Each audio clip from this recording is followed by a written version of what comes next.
Hello सांग मैंने पना पीमा कहे आस आस मम्मी बाटू छे याडे जल्दी से।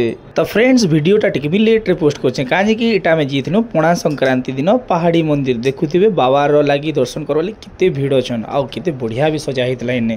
तापर इने हमर पहाड़ी मंदिर दादा माने देखुथिबे पहला आमपना बाटुथिले। वाओ क्या मस्त थिला यार ता टेस्ट। तार पर देखि पारथि फ्रेंड्स केते बढ़िया भाव रे हमर बाबा हनुमान कर पूजा आरंभ हो गला। जय हो बजरंगबली, जय जय श्री राम।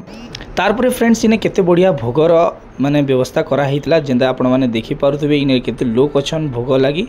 आउ तार खाई साला परे हमर पिला माने रेडी हिला हमर बेल पना स्टार्ट करवाडा देखुछन त केना कुडी कुडा करे बना होचे।